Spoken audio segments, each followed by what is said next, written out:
அல்லேலூயா, அல்லேலூயா. அன்பானவர்களே, இந்த நாளில் நம்ம தென்னிந்திய திருச்சபையில் அனுசரிக்கக்கூடிய நாட்கள் இது. என்ன நாட்கள் என்றால், இயேசு கிறிஸ்து மரித்து உயிர்த்தெழுந்த நாட்கள். அல்லேலூயா, அல்லேலூயா. இந்த நாட்களை குறித்து நாம் பலவிதத்தில் செயல்படலாம், சொல்லலாம். தபச காலம், லெந்து காலம், உபவாச காலம். இயேசு கிறிஸ்து தன் திருப்பணி முற்றிலும் முடித்து, அதாவது உனக்காக எனக்காக நம்முடைய பாவத்தை நீக்குவதற்காக அர்ப்பணிக்கின்ற நேரத்தில் அவர் 40 நாள் உபவாசத்தில் காணப்படுகிறார். உபவாசம் என்பது ஒரு சாதாரண காரியம் அல்ல. உபவாசம் ஒரு மனிதர் இருந்தால் அவருடைய வாழ்க்கை ஒரு வளர்ச்சிக்குரிய காலமாக இருக்கிறது.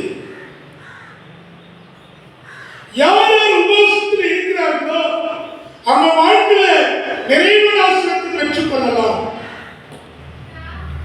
உபவாசம் தான் நம்மை உயர்த்தக்கூடியது. உபவாசம் தான் நம்முடைய வாழ்க்கையில வளர்ச்சிக்குரியது. இந்த 2 நாட்களில், இந்த குஃப்ரின் நாட்களில் நாம் தேவ சமூகத்தில் ஆண்டவரை நோக்கி பார்க்கக்கூடிய பிள்ளைகளால் வாழ வேண்டும். நம்முடைய தென்னிந்திய திருச்சபை இந்த 2 நாட்கள் ஆரம்பித்து 2ஆம் ஞாயிற்றுக்கிழமை இதை நாம் அனுசரித்துக் கொண்டிருக்கிறோம். அல்லேலூயா. பாருங்க, இந்த ஞாயிற்றுக்கிழமையில சொல்லுகின்ற வார்த்தை என்ன என்றால், ஒருவருக்கொருவர் சுமையை அழைப்பு தாங்க வேண்டும். ஒருவருக்கொருவர் தன்னுடைய கஷ்டத்தை உணர்ந்து, தன் நிலைமையை உணர்ந்து, ஒருவன் விழுந்தால் ஒரு என்ன பண்ணோம்? தூக்கிவிட வேண்டும். ஒருவன் சரிந்தால் அவனை எழுப்ப வேண்டும். ஒருவனுக்கு படிப்பில் குறையா இருந்தால் அவன் படிப்பதற்கு என்ன செயல்பட வேண்டும் என்று சொல்லி நாம் என்ன பண்ணவங்கள தூக்கி விடக்கூடிய பிள்ளைகளாக வாழ வேண்டும். ஒரு இடத்துல ஊழியத்தில் ஆலயம் கட்ட முடியல, தேவ பிரசன்னம் அங்க ஒரு மாதிரி இருக்கிறது என்றால், நம்மளால் முடிந்த வரை அந்த நற்செய்தியை அறிவிக்கப்பட வேண்டும். இப்படிதான் ஒருவருக்கொருவர் சுமையை தாங்கி தேவனுடைய பிரசன்னத்தை, தேவனுடைய மகிமையை நாம் என்ன பண்ணோம்? ஆசீர்வாதமாய் அதை செயல்படுத்தும்படி கர்த்தர் இன்றைக்கு நமக்கு அழைப்பு கொடுக்கிறார். அல்லேலூயா, அல்லேலூயா. யாராவது வர முடியாமல், ஆலயத்துக்கு வர முடியாமல், என் குடும்பத்தில் இப்படி ஒரு காரியம் நடந்துவிட்டது, என் குடும்பத்தில் இந்த சூழ்நிலை ஏற்படுத்தி விட்டது. யாரா இருந்தாலும் மனுஷனா பிறந்தால் ஒரு நாள் உண்டு, மரிப்பு உண்டு. அதில் வேதனைப்படவே கூடாது. வேதனை ஒரு காலம் இருக்கக்கூடாது. அந்த மனுஷனாய் இருக்கின்ற இந்த காலத்துல நாம் என்ன பண்ணோம்? நம்மளால் முடிந்தவரை மற்றவர்களுக்கு உதவி செய்கிற பிள்ளைகளால் காணப்பட வேண்டும். அல்லேலூயா. நாம் தானியத்தை கட்டுவதற்கு முன்னாக இந்த கைனி வெறிச்சோடியா இருக்க கைனியில ஒரு ஷீட் ஒன்று போட்டு, ஒரு தார் போட்டு, எடை கிடைக்கல என்று அழுது புலம்பிக் கொண்டிருந்தோம். ஆனால் அருமையான சபை முப்பர் ஐயா அவர்கள் அவருடைய வைராக்கியம் என்னன்னா, எப்படியாவது ஆலயத்தை கட்ட வேண்டும். அல்லேலூயா, அல்லேலூயா. நீ விசுவாசித்தால் அங்கனா தெருவில் நடக்கணும், தெரு பாடல் நடக்கணும், சில வீடு நடக்கணும்,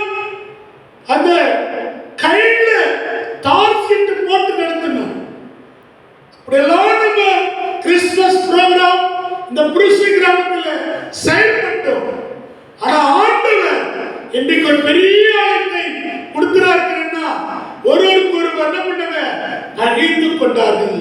நம்முடைய தென்னிந்தியா திருச்சபையில ஒருமித்து கவனித்து கூர்ந்து நமக்கு நல்ல ஒரு ஆயத்தை கட்டி கொடுத்து அவர்களுக்கு எல்லாரும் கரகத்தட்டி கற்றுக். அன்பானவர்களே, இந்த நாளில் இந்த தலைப்புக்குள்ள நாம் கடந்து போவதற்கு முன்னாடி நாம் ஜெபித்து விட்டு கர்த்தருடைய வார்த்தைக்குள்ள கடந்து போவோம். எல்லாரும் ஒரு நிமிடம் ஸ்தோத்திர பலி செலுத்துவோம். அல்லேலூயா. ஸ்தோத்திரம் பண்ணுங்க, ஸ்தோத்திரம் பண்ணுங்க. தோளில் வரமழுத்த தூக்கமில்லாமல் தானம் தத்தளிக்கவே தாம சுமையிழுத்து எங்கே சுமந்து போகிறீர்? சிலுவையில் எங்கே சுமந்து போகிறீர்?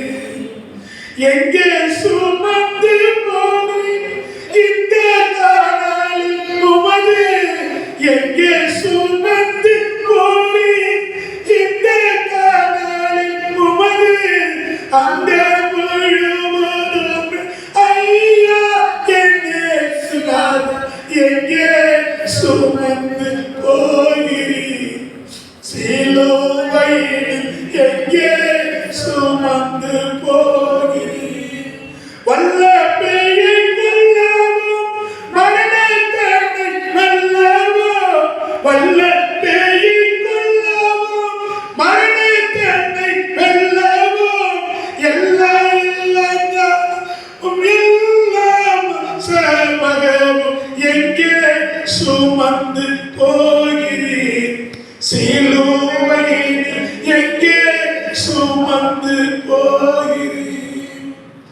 இயேசப்பா, இந்த நாளில் இந்த உலகத்தில் வந்து நான் செய்த தவறுகளுக்காக, நான் செய்த பாவங்களுக்காக அறியாத தெரியாத மக்களா வாழ்ந்துகின்ற நாங்கள், படிப்பறிவில்லாத நாங்கள், துணி கூட போட முடியாத சூழ்நிலை இருக்கின்ற நேரத்தில் அப்பா மினிஸ்டர்களும் நீர் இந்த உலகத்துக்கு வந்து அப்போ நிறைய ஆசிரியத்தை நீ கொடுத்தீரப்பா. நிறைய காரியங்களுக்கு அறிவித்து அநேக பேர் எனக்கு செயல்பட்டாங்க. ஆனால் நீர் எல்லாற்றிலும் மேன்மையாக எங்களை உருவாக்கி இருக்கிறீரப்பா. அதுக்காக கொடாடப்படி ஸ்தோத்திரம். இந்த நாளில் நாங்கள் அடையாளை மறைத்து வெளிப்படுத்தும் ராஜா நீரே பேசும். என் அருளாக மீட்பனாக இயேசு கிறிஸ்துவின் நாமத்தினாலே கேட்கிறோம் ஜீவனுள்ள தகப்பனே, ஆமென். கிறிஸ்துவுக்குள் அன்பானவர்களே, நாம் தேவ சமூகத்தில் பார்க்கின்ற நேரம் ஒருவருக்கொருவர் சுமையை தாங்கக்கூடியவர்களால் அழைப்பு ஆண்டவர் கொடுக்கிறார். வேதம் இப்படி சொல்லுகிறது. மத்தேயு சுவிசேஷத்தில் பார்க்கின்ற நேரம் வருத்தப்பட்டு பாரம் சுமப்பவர்களே, மத்தேயு 11:28 வருத்தப்பட்டு பாரம் சுமப்பவர்களே நீங்கள் எல்லாரும் அழைத்து வாருங்கள், நான் உங்களுக்கு. இந்த காலகட்டத்தில் சில குடும்பத்தில் பல பிரச்சனைகள் இருக்கலாம், பல சோர்வுகள் இருக்கலாம், பல மரண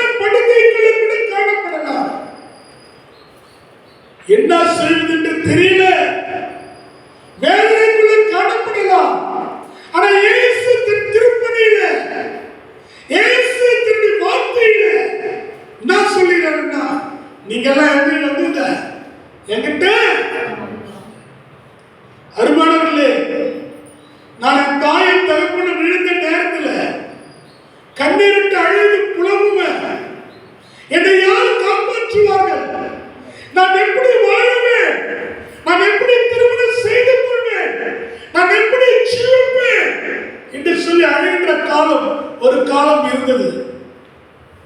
அப்படிப்பட்ட கண்ணீரோடு விதைக்கிறவன் கம்பீரத்தோடு அறுவடை செய்வார். அல்லேலூயா, அல்லேலூயா.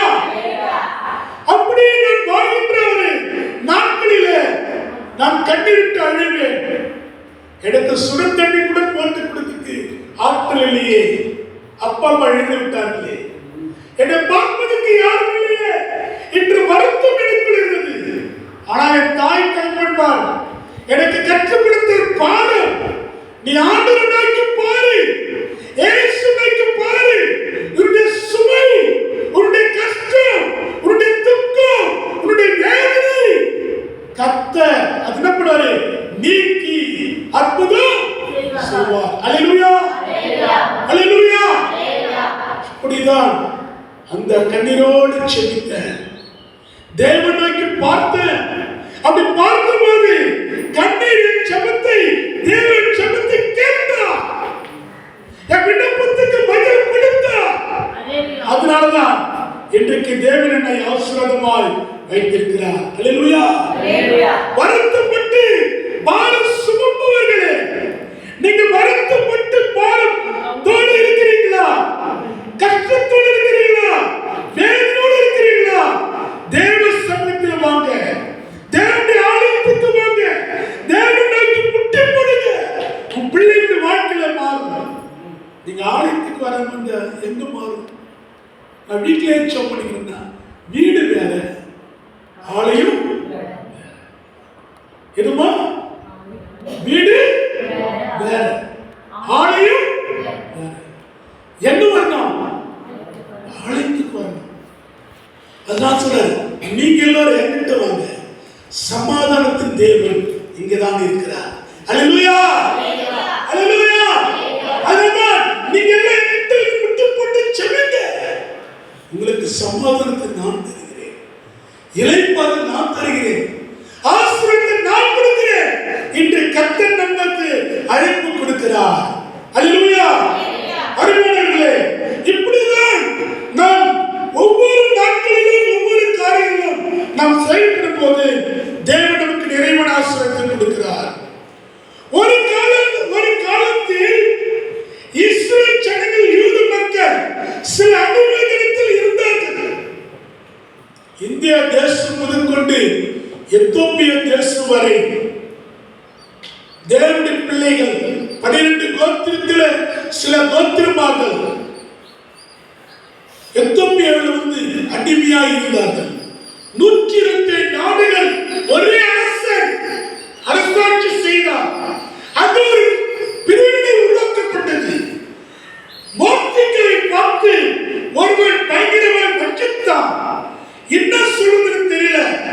ஆமோனுக்கு எண்ணப்பட்ட ஒரு மனிதன் யூத குலத்தை மார்களை எப்படியாவது சாவடிக்க வேண்டும் என்ற எண்ணம் அவனுக்குள்ள வந்தது. என்னை கூட நம்ம குடும்பங்கள சொல்லுவாங்க, வீடுகளில் இந்த குடும்பம் நல்லாவே இருக்காது, இந்த ஊரை விட்டு போய் சொல்லவே இல்லையா? சொல்லுங்க.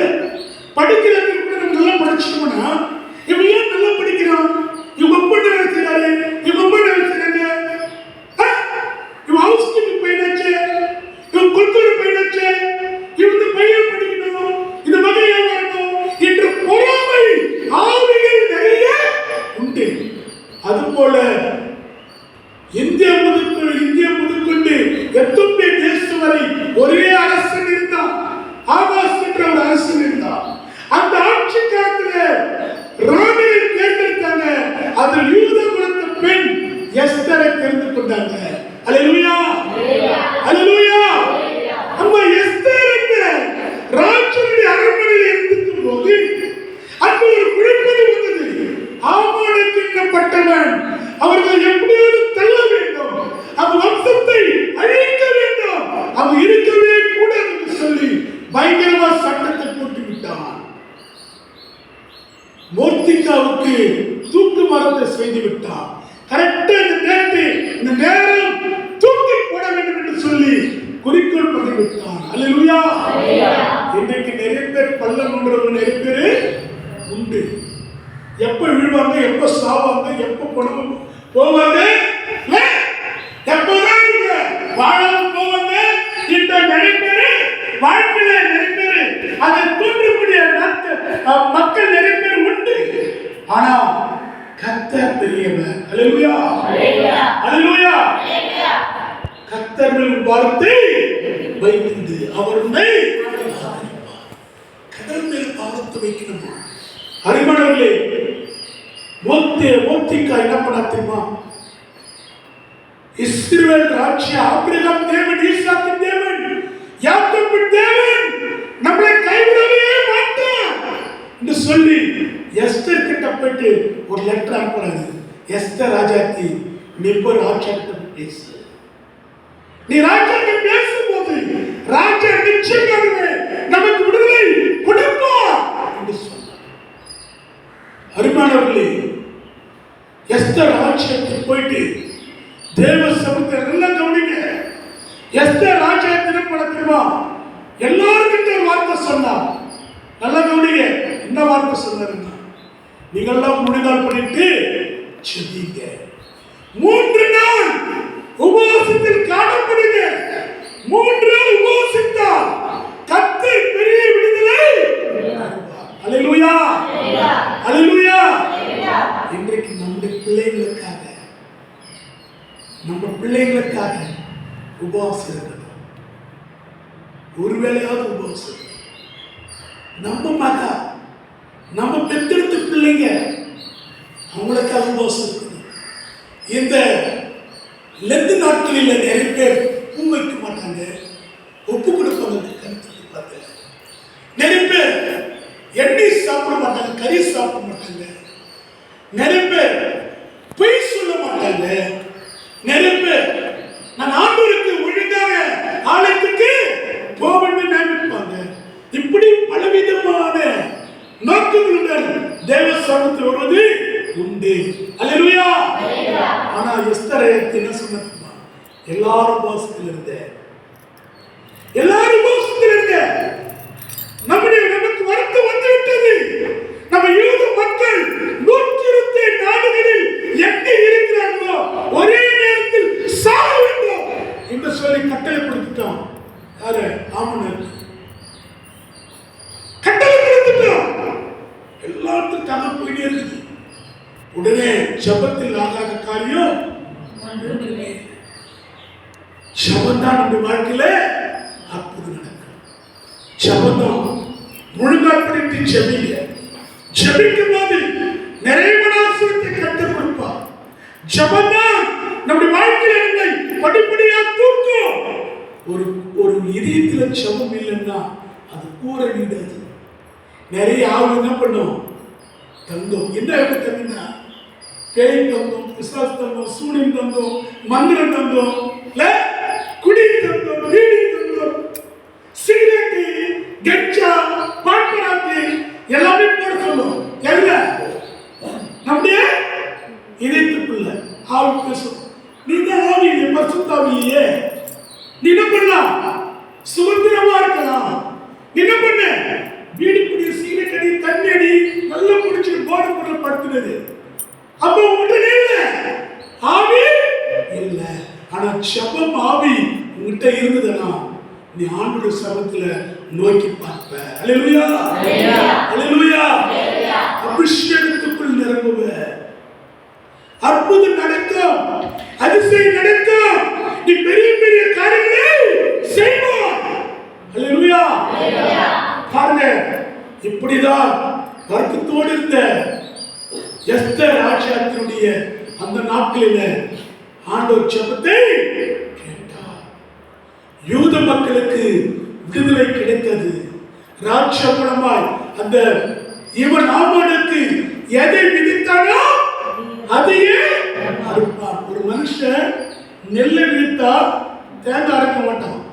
நெல் விதித்தா நெல்லு தான் வரும். அது போல அவன் உள்ளத்துல இவன் சாகணும், இவன் தூக்கில போடணும்னு நினைச்சான். ஆனா அதே நேரத்துல ராஜா கட்டளை கொடுத்தாரு. அவன் ஆமானுக்கு தூக்கில் தொங்கினான். அவன் வம்சமே அழிந்து போயிட்டது. அல்லேலூயா. கெட்ட ஆவி உங்களுக்குள்ள வரக்கூடாது. கெட்ட சிந்தனை, கெட்ட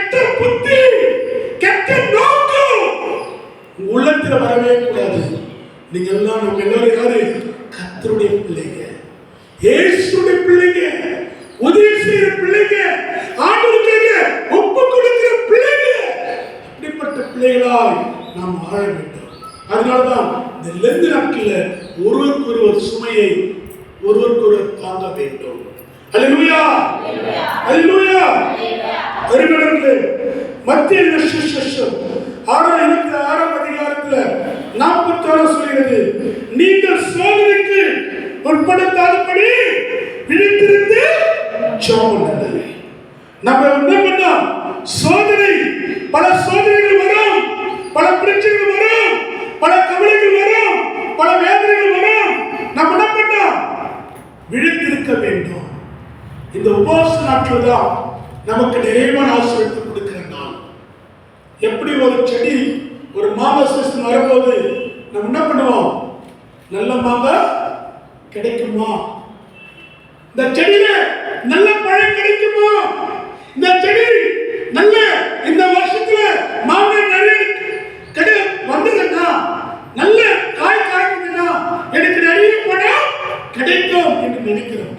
அதுபோல நம் விழித்திருந்து ஜெபிக்கும் போது நம்ம குடும்பம் ஆசீர்வாதமாக இருக்கும். அல்லேலூயா, அல்லேலூயா. ஒரு செடி வச்சுட்டு அதோட விட்டுற முடியாது. அந்த செடி என்ன பண்ணுறோம்? பாதுகாப்பு கொடுக்கிறோம். எந்த மாடோ ஆடோ செடி இது என்ன பண்ணக்கூடாது, கிட்ட வராது என்ன பண்றது? பாதுகாக்கிறோம். நான் ஆந்திரா சைடெல்லாம் போய் சில மெசேஜ் கொடுக்கின்ற நேரத்தில் போவேன். அப்போ மாங்காய் மரத்தில் என்ன தெரியுமா? மாங்காயை ஒரு அழகான ஒரு தூண்டி, அதாவது ஒரு ஒரு பை கட்டி வச்சுருவாங்க. என்ன பண்ணுவாங்க? சின்ன சின்ன பை கட்டி தொங்கிட்டுருவாங்க. எவ்வளோ தொங்கிட்டு நான் கேட்டேன், இந்த மாங்காய் ரேட்டு விலை உயர்ந்தது, இது கீழே விழக்கூடாது, அதுக்கு என்ன பண்றாங்க? இந்த கையில இந்த காய் காய்க்க பெருசா வருவாங்க. இந்த பையில பண்ணும் அகலமா இருக்கும். இத சொல்றாங்க. அல்லேலூயா. அப்ப பாருங்க, அந்த ஒரு மாங்காய்க்கு அவளை பாதுகாப்பு தராங்க. ஆனா நம்ம சரீரத்துக்கோ, நம்ம குடும்பத்துக்கோ, இந்த நம்முடைய வாழ்க்கைக்கோ, நம்ம போயிட்டு காலத்துக்கோ நம்ம எப்படினோம்? ஒரு பாதுகாப்பு தரணும்னா பல சோதனைகள் வரும், பல போராட்டங்கள் வரும், பல பிரச்சனைகள் வரும். எல்லாரும் சகிக்கக்கூடிய பிள்ளைகளா வாழ வேண்டும். அந்த சோதனைக்கு உட்படாதபடிக்கு விழித்திருந்து நம்ம ஜெபத்தில் உறுதியாக காணப்பட வேண்டும். அருமையானவர்களே, பாருங்க, வேதம் சொல்லுகிறது, அதாவது இன்றைக்கு படித்த வார்த்தைகளை குறித்து நாம் சிந்திக்கும் போது என்ன சொல்ல பாருங்க. 2 சாமுவேல் புஸ்தகத்துல 9ஆம் அதிகாரம் 34 வசனத்துல படிக்கிறோம். 2 சாமுவேல் 9ஆம் அதிகாரம் 3 நாள் படிமா 34 3 நாள் 3 வசனம் படிக்கலாம். 2 சாமுவேல் 9ஆம் அதிகாரம் பக்கம் 395. அப்பொழுது ராஜா, அப்பொழுது சவுலின் தேவன் நிமித்தம் நான் சவுலின் குடும்பத்தாருக்கு தயவு செய்யும்படி. 2 சாமுவேல் 9ஆம் அதிகாரம் அப்பொழுது ராஜா படிங்க. அப்பொழுது ராஜா தேவன் நிமித்தம் நான் சவுலின் குடும்பத்தாருக்கு தயவு செய்யும்படி அவன் வீட்டாரில் யாதொருவன் இன்னும் மீதியாய் இருக்கிறானா என்று கேட்டதற்கு சீபா ராஜாவை பார்த்து, இன்னும் யோனாத்தானுக்கு 2 கால்களும் உடனான ஒரு குமாரன் இருக்கிறான் என்றான். அவன் எங்கே என்று ராஜா கேட்டதற்கு சீபா ராஜாவை பார்த்து, இதோ அவன் லோதபாரிலே அமேலின் குமாரனாகிய மாக்கிரின் வீட்டிலே இருக்கிறான் என்றார். ஆமென். அல்லேலூயா. சவுல் வந்து இஸ்ரவேல் கோத்திரத்துக்கு ராஜாவாக இருந்தார். முதல் ராஜா யாருன்னா 12 கோத்திரத்துக்கு முதல் ராஜா சவுல் தான். அல்லேலூயா, அல்லேலூயா. சவுலுக்கு சில கெட்ட எண்ணங்கள், கெட்ட புத்தி இருந்ததுனால சவுலை அப்படி விட்டு தாவீதை ஆண்டவர் தெரிந்து கொண்டார். யார் தெரிந்து கொண்டாரு?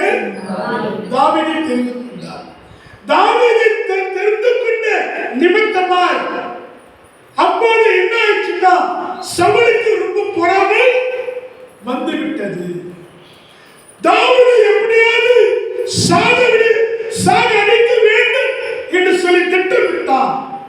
எவ்வளவு கெட்ட என்ன இருக்கிறதோ அவ்வளவு டேஞ்சர். நிறைய இடத்துல பாருங்க, முதியோர்கள் செய்த பாவம் பிள்ளைகள் என்ன பண்ண முடியும், அனுபவிக்கிற நிறைய பேர். நிறைய ரவுடிஸ் எல்லாம் பாருங்க, அவன் செஞ்ச பாவத்தினால குடும்ப வம்சமே என்னமா அழிச்சுப்பது இல்லையா? நீ செஞ்ச பாவத்தினாலதான், நாம் செஞ்ச பாவத்தினாலதான் நம்ம வம்சதாயிட்டு அதே வாழ்க்கை சொல்லுங்க. அவங்க அப்பா தான தர்மம் செய்தார், ஆனா இன்னைக்கு அந்த பிள்ளைங்க ஆசீர்வாதமா இருக்கிறாங்க, டாக்டரா இருக்கிறாங்க, எம்எல்ஏ இருக்கிறாங்க, எம்பி இருக்கிறாங்க, முதலமைச்சரா இருக்கிறாங்க, ஊர்ல தலைவரா இருக்கிறாங்க, ஏழை மக்களுக்கு அள்ளி கொடுக்கிறாங்க. சொல்றாங்க இல்லையா? யாரு? அவங்க அப்பா அம்மா அப்படி இருக்காங்க.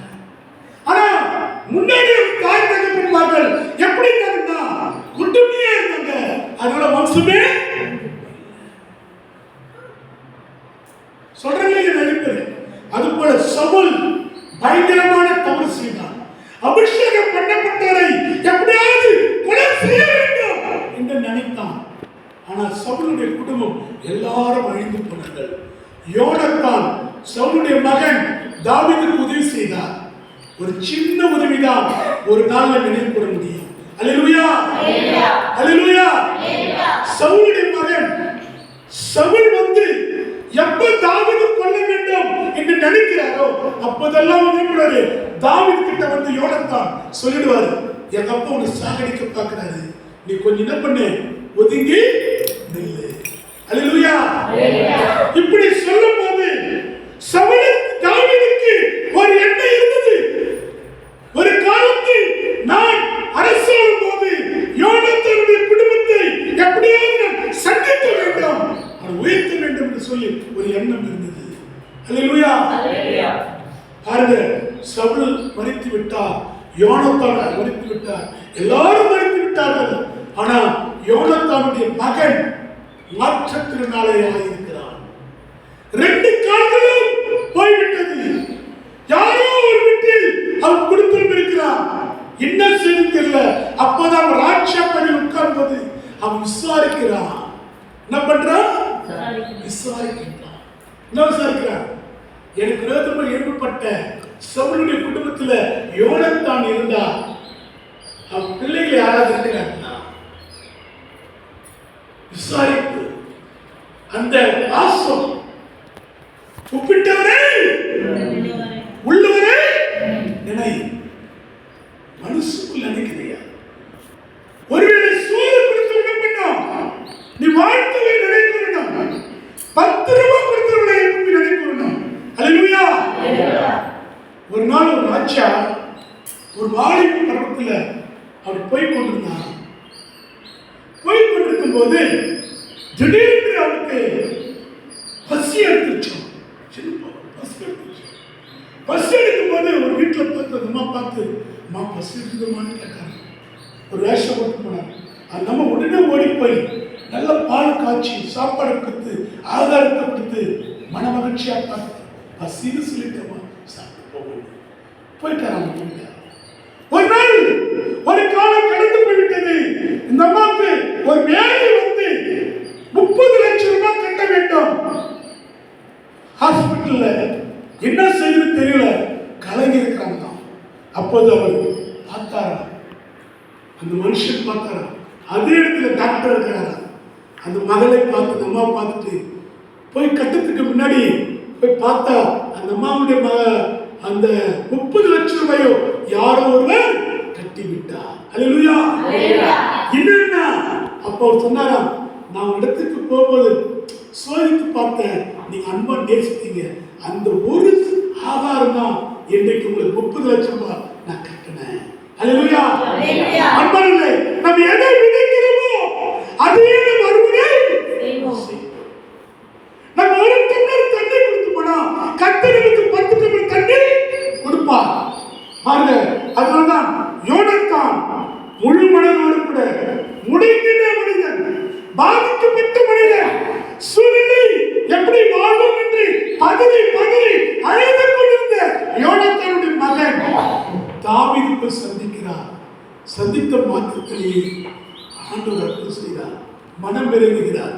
அவன் மகனை சொல்லுமா, செத்த நாயை பார்ப்பதற்கு நீ வந்தேன்னு கேட்கிறான். என்ன சொல்றான்? செத்த நாய், எனக்கு யாருமே இல்லை, எனக்கு யாருமே இல்லை, என் அப்பா அம்மா கூட இல்லை, எல்லாரும் மறைத்து போயிட்டாங்க, என்ன சாகடிக்க நீ வந்தேன்னு கேட்கிறான். அப்போ தாவீது சொல்ற, மகனே, நான் உன்னை சாகடிக்க வரல, உனக்கு வாழ்வு கொடுக்க வந்தேன். என்ன கொடுக்க வந்தேன்? சவுலுடைய லேண்ட் எவ்வளவு இருக்கிறதோ, யோனத்தான் லேண்ட் எவ்வளவு இருக்கிறதோ அத்தனையும் உனக்கு நான் திருப்பி கொடுக்கிறேன். எல்லா கருவத்தடி திருப்பி கொடுக்கிறேன். முடங்கி போன வாழ்க்கை மறுபடியும் மீட்டெடுத்து கொடுக்கிறார். அருமையானவர்களே, எந்த காலகட்டத்தில் கூட நம்ம முடங்கி போயிருக்கிறோமா, வேதனைப்பட்டிருக்கிறோமா, சூழ்நிலையில் பாதிக்கப்பட்டிருக்கிறோமா, நம்ம ஆண்டவரை பார்க்கும் போது ஆண்டவருக்கு இரட்டிப்பான ஆசீர்வாதத்தை கொடுப்பார், மகிமையாக கொடுப்பார். அவருக்காக ஊழியம் செய்வது, அவருக்காக நிறைய காரியத்தை செயல்படும் போது நமக்கு நிறைவான ஆசீர்வாதத்தை கொடுப்பார். அல்லேலூயா, அல்லேலூயா. அதனால்தான் இன்றைய காலகட்டத்தில் நாம் ஆண்டவரை நோக்கி பார்க்க வேண்டும். அவர் வீட்டிருக்கிற தகப்பனாய் இருக்கிறார். அல்லேலூயா. ஒரு தாய் தேற்றுவது போல் நான் விட்டெடுப்பார். நீ எங்க இருந்தாலும் சரி, கட்டக்கு வந்த பண்ணா, சீக்கிட்டு போய்விட்டான், பாவத்தை விழுந்தான், அவன் சட்டல அழுக்கு, அவனுக்கு சீர்ப்பு இல்லை, அவன் துணி, அவன் முடிவெல்லாம் அப்படியே மாதிரி இருக்குது, யாரும் கிட்ட கொடுக்க முடியாது. ஆனா அவன் உணர்ந்தான். என்ன உணர்ந்தான்? ஐயோ, என் அப்பா அம்மாவுக்கு நான் விரோதமாக பாவம் செய்தேன், நான் பாவத்துக்கு உட்பட்டேன், நான் மீண்டும் நான் பண்றேன், என் பாவத்தை உணர்கிறேன், என் கஷ்டத்தை உணர்கிறேன், என் தகப்பன் இருக்கிறார், என் தகப்பனிடத்தில் மறுபடியும் நான் போகிறேன். அல்லேலூயா, அல்லேலூயா. அதனால் தாயின் தகப்பனுடைய கைவிட்டாலும் நான் உன்னை, அல்லேலூயா. இந்த உலகத்தில் அப்பா அம்மா மறித்து போலாம். எங்க அப்பா அம்மா சொன்ன வார்த்தை, எங்க அம்மா சொன்னாங்க, என்ன பார்த்து, எப்பா நீ ஊழியம் செய்ப்பான்னு சொன்னாங்க. நான் அப்பா அம்மா ஊழியம் செய்ய நினைச்சேன். ஆனா எனக்கு படிப்பு இல்லாதனால நான் காலேஜ் படிக்க முடியாம போயிட்டேன். ஆனா ஆண்டவர் கொடுத்த தாளத்தை வைத்து நான் படித்தேன். நாளுக்கு நாளா படித்து முடித்தேன், பிஜி முடித்தேன். இன்றைக்கு சராமரி யூனிவர்சிட்டியில ஆயம் படிக்கிற இடத்துல நான் படித்து பாஸ் பண்ணிவிட்டேன். அல்லேலூயா. இன்றைக்கு முழு போதகராய் கர்த்தர் என்னை நியமித்திருக்கிறார். எல்லா கருவத்தையும் அல்லேலூயா. என் தாய் சொன்ன வார்த்தையை நான் இன்னைக்கு நிறைவேற்றி காட்டிருக்கிறேன். அருமையானவர்களே, அதர் கண்ட்ரி, அதர் இன்ஸ்டிடியூட் அல்ல, சராமரி யூனிவர்சிட்டி கல்கட்டாவில் அந்த இடத்துல நான் படித்து முடித்து பாஸ் பண்ணியிருக்கிறேன். 4 ஆண்டு வெற்றி பெற்றேன். அல்லேலூயா, அல்லேலூயா. அருமையானவர்களே, அதே போல ஒரு தாய் தேற்றுவது போல் நான் உன்னை தேற்றுவேன். நீ சோதனை பலவிதமாய் சோதனைக்குட்பட்டிருந்தாலும் உன்னை மீட்டெடுப்பார், உன்னை மீட்டெடுப்பார். கடவுளை தூக்குவார், கடவுளை உயர்த்துவார். உன் தாயும் தகப்பனும் சொன்ன வார்த்தை நினைக்கிறது, நீ மீண்டும் மீண்டும் அது நினைக்கிறது வெற்றி பெறும்படி தேவ சமூகத்தில் நோக்கி பார்க்க வேண்டும். அல்லேலூயா, அல்லேலூயா. அருமையானவர்களே, இந்த நாளில் கூட நல்ல பாருங்க, மார்க்கின் விசேஷம் 2ஆம் அதிகாரத்தில் சில வட வசனங்களை பார்க்கும்போது 1-2 படி பார்க்கலாம். மார்க்கின் விசேஷம் 2ஆம் அதிகாரம். சில நாட்களுக்கு பின்பு அவர் மறுபடியும் கப்பர்நாகுவுக்கு போனார். அவர் மறுபடியும் கப்பர்நாகுவுக்கு போனார். அவர் வீட்டில் இருக்கிறார் என்று ஜனங்கள் கேள்விப்பட்டு வாசலுக்கு முன்னும் காணும்படிக்கு அநேகர் கூடி வந்தார்கள். அவர்களுக்கு வசனத்தை போதித்தார். அப்போது 4 பேர் ஒருவர் திமிர்வாதக்காரனை சுமந்து கொண்டு அவரிடத்தில் வந்தார்கள். அல்லேலூயா. அவர் கப்பர்நகூமுக்கு போனார். அவர் திருவார்த்தை போதித்தார். கற்றுக்கொண்டதை கற்பித்தார். கற்பித்ததை செயல்படுத்துகிறார். அல்லேலூயா. கற்றுக்கொள்ளணும். பாடத்தை கற்றுக்கொள்ளணும். பாடம் படிச்சாதான் கலெக்டர் வர முடியும். சும்மாவே கலெக்டர் வர முடியாது. மேல வர முடியும்னா படிச்சிருக்கணும். கலெக்டர் வரணும்னா படிச்சிருக்கணும். போதுறவர் வரணும்னா படிச்சிருக்கணும். ஊழியக்காரன்னா படிச்சிருக்கணும். ஊழியக்காரன் விஷயம் வரணும்னா தெரிந்து கொண்டிருக்கணும். எதை எப்படி பேசணும், யாருக்கு பேசணும், இதை தெரிந்து கொள்ளணும். இயேசு கிறிஸ்து பிதாவுடைய சித்தத்தின்படிதான் இவ்வுலகத்துக்கு வந்தார்.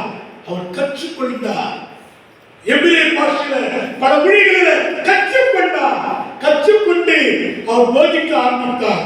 போதிக்கிற நேரத்தில் ஒரு வீட்டில் இருந்தார். அந்த வீட்டில நிறைய மக்கள் இருந்தார்கள். என்ன செய்வது தெரியல. நிறைய பேர் கூடி இருந்தார்கள். ஆனா இந்த 4 பேருக்கும் என்ன விஷயம்னா, எப்படியாவது இந்த மகனை மீட்டெடுத்து குணப்படுத்த வேண்டும் என்று சொல்லி 4 பேர் ஒருமித்து ஒரு மனதோடு கூட செயல்பட்டார்கள். அல்லேலூயா. 4 பேர் ஒன்னா சேர்ந்து தான் பண்ண முடியும். ஒன்று ஜெயிக்க முடியும். ஒரு ஆள் கூட வெற்றி பண்ண முடியுமா? சொல்லுங்க. சண்டை கொண்டு வந்து ஜெயிக்க முடியுமா? ஜெயிக்க முடியாது. 4 கை தட்டானா ஓசை வரும்.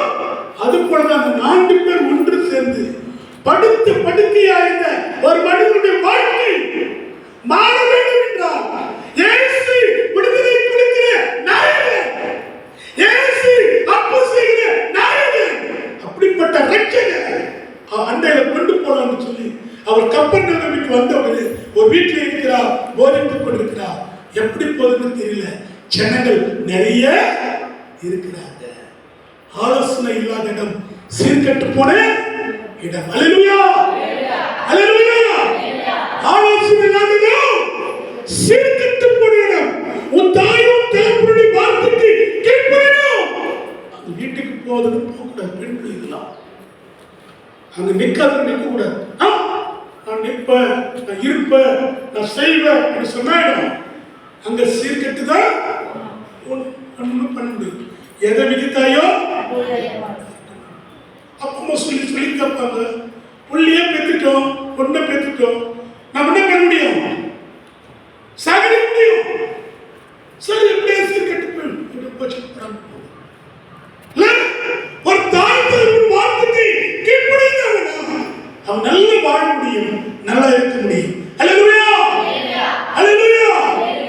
ஆனா இந்த 4 பேர் ஒருமித்து ஆலோசனை செய்தார்கள். இந்த வீட்டு கூரையை பிரித்து ஒரு இதுமே செய்து ஒரு கட்டுரை செய்து கீழே இறக்கலாம்னு சொல்லி கூரை பிரித்து நிரப்பினாங்க. அவர் நடுவில் இறக்கினாங்க. அல்லேலூயா. அப்போது இயேசு கிறிஸ்து நினைவுக்கு வந்தார். இயேசு கிறிஸ்து அவர் விசுவாசத்தை பார்த்தார். பார்த்த உடனே அவருக்குள்ள ஒரு சந்தோஷம், இப்படிப்பட்ட ஒரு நம்பிக்கை இந்த பிள்ளைகளுக்கு இருக்கிறது என்று சொல்லி அவங்க மக்கள் சொல்றாரு, உன் பாவங்கள் மன்னிக்கப்பட்டது. அல்லேலூயா. அந்த படுத்து இருக்கிற மனுஷனை முதல் பாவம் மன்னிக்கப்பட வேண்டும். பாவம் இருந்தால் அற்புதம் நடக்கவே. உள்ளத்துல ஒண்ணு வெளியே வச்சு சும்மா வேஷம் போட்டு எந்த அற்புதம்? பேய் கூட ஓடாது. பேய் கொண்டு அப்படி வீங்கிடும், கெட்ட போடலாம். சும்மா அவனுக்கு வந்து என்ன பண்ண, அவன் ஆட்டுக்கணும். என்னோட ஆட்சி நடக்குது இவங்களுக்கு இல்லை, இல்லை அபிஷேகம் இல்லை. அபிஷேகம் அந்த பிசாசு பண்ணும். அப்படியே நீ அபிஷேகம் இல்லாதவன் என்ன ஒருத்த வந்தியா? அல்லேலூயா. அப்போ உனக்குள்ளே நீ மீட்டெடுக்க வேண்டும் என்றால் உன் பாவம் மன்னிக்கப்படும். அப்படி மன்னிக்கப்பட்டதா நீ அற்புதமாய் செயல்பட முடியும். அல்லேலூயா.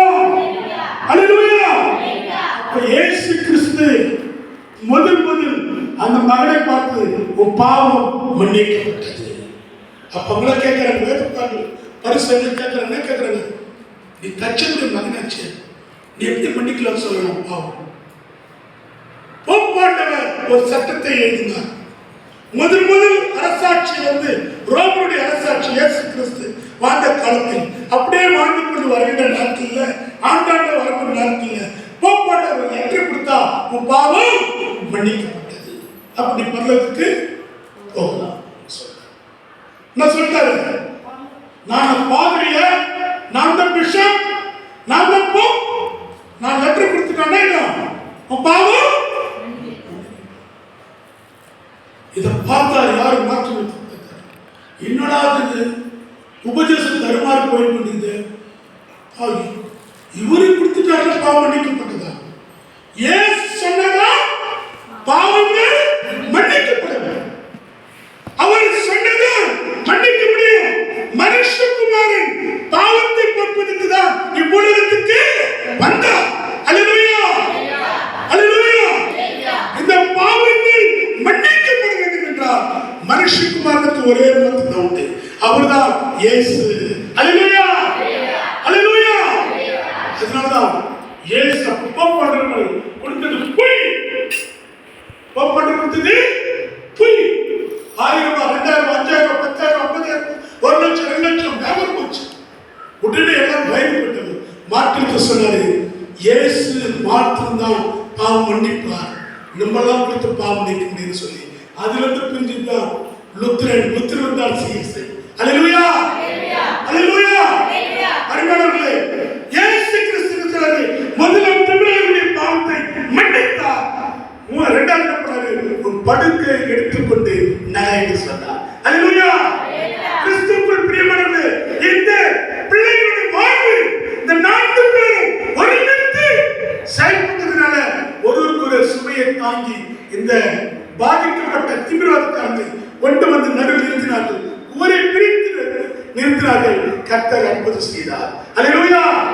அன்பானவர்களே, நாம் கூட நீங்க கூட இந்த லெந்து நாட்களில் ஒருவருக்கு ஒருவர் ஆண்டு சமூகத்தை ஒப்பு கொடுத்து நிறைய பேர் ஆலயத்தில் கொண்டு வரும்படி நம்ம ஒப்பு கொடுக்கிற பிள்ளைகளால் வாழ வேண்டும். பாதிக்கப்பட்டவர்கள், வேதனையால் துன்பப்பட்டவர்களை கூப்பிட்டு நீங்க ஆலயத்துக்கு வாங்க, தேவ சமூகத்துக்கு வாங்க, இங்கதான் அற்புதம் நடக்கும், இங்கதான் அதிசயம் நடக்கும், இங்கதான் அருள் நடக்கும் என்று சொல்லி நீங்கள் நம்மோட மனதார பேசுங்க. கர்த்தர் பெரிய காரியங்களை செய்வார். அல்லேலூயா. நம்ம எல்லாரும் செபிப்போம், எல்லாரும் முன்ன படிக்கிறோம். நான் உங்களுக்காக செபிக்க போறேன். எல்லாரும் ஸ்தோத்திரம் சொல்லுங்க. அல்லேலூயா, அல்லேலூயா, அல்லேலூயா. இயேசுவே நாளை முடித்து கருணையாச்சு. முழு மனதோடு கூட அன்பிலாரும் தேவனை அறியாத தேவன் அன்பாகவே இருக்கிறார். ஒருவேளை நமக்குள் தேவனுடைய பிரசன்னம், தேவனுடைய மகிமை இல்லை என்றால் இந்த நாளில் கர்த்தரை நோக்கி பார்ப்போம். ஒருவர் ஒரு சுமையை தாங்கி அநேக மக்களுக்கு விடுதலை கொடுக்கும்படி தேவசனத்தில் கொண்டு வரும்படி நம்ம கர்த்தரை நோக்கி பார்ப்போம். ஹல்லேலூயா, ஸ்தோத்திரம். உம்மால் கூட எல்லாம் கூட ஒரு வார்த்தை சொன்னால் ஐயா, உம்மால் கூட எல்லாம் கூட ஒரு வார்த்தை சொன்னால் போதும் ஐயா, ஒரு வார்த்தை சொன்னால் போதும் ஐயா, ஒரு வார்த்தை சொன்னால் போதும் எங்கள் விண்ணப்பத்தை கேட்பவரே, என் கண்ணீரை காண்பவரே, சுகம் தருபவரே, ஸ்தோத்திரம் இயேசுவே, சுகம் தருபவரே, ஸ்தோத்திரம் இயேசுவே. எல்லாரும் ஸ்தோத்திரப்படி சொல்லுங்க. அப்பா, அந்த வேளையில அப்பா உடைய பிரசன்னத்தை நாங்கள் கேட்டோம். உங்க ஸ்தோத்திரிக்கிறோம்.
செய்வதற்காக ஸ்தோத்திரம். இங்க வந்திருக்கிற ஒவ்வொரு பேரும் இந்த கரம் இருக்கட்டும் அப்பா. இந்த 2 நாட்களிலே இந்த உபவாச நாட்களிலே உம்மை நோக்கி பார்க்கிறோம் ராஜா. எங்க பலவீனங்களை நீக்கி எங்களுக்கு பலத்தை தாரும் ராஜா. சிலுவை பற்றி உபதேசம் கெட்ட பொருளுக்கு பைத்தியமா இருக்கு ராஜா. ரட்சிக்கப்படுகிற எங்களுக்கு தேவ பலனை இருக்கிறதப்பா. எங்களுக்கு பலத்தை தாருங்கப்பா. இந்த மாதம் முழுவதும் எங்களுக்கு நல்ல வரங்களை தாருங்கப்பா. உடைய அபிஷேக தைலத்தை ஊற்றும் ராஜா. ஊற்றப்பதற்காக ஸ்தோத்திரம். உன் கரத்திலே ஒப்புக் கொடுக்கிறேன். பெரிய காரியம் செய்யும் நசரேயனாகிய இயேசு கிறிஸ்துவின் நாமத்தினாலே கேட்கிறோம் ஜீவனுள்ள தகப்பனே. ஆமென். அல்லேலூயா. சொல்லுங்க அல்லேலூயா.